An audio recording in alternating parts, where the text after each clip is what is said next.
My loves, welcome back to my channel. Is your girl Sylvia. So guys, Bella celebrated her 27th birthday, guys, and you know, of course, she's a soft life babe.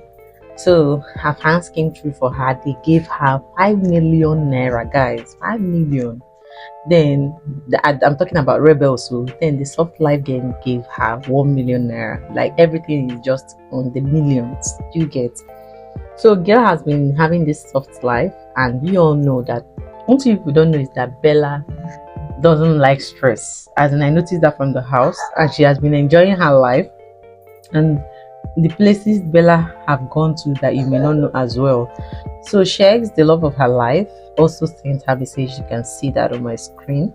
So guys, the places Bella have been to, she's been to France, she's been to London, she's been to Dubai, she's been to Morocco, she's been to China, she's been to, like, let me allow you take your time, go through this video and just take your popcorn and enjoy yourself as you see the places she's been so far. And this is me wishing Bella a happy belated birthday, and I hope she had her fun. If in case you don't know who Bella is one of the Big Brother level up season.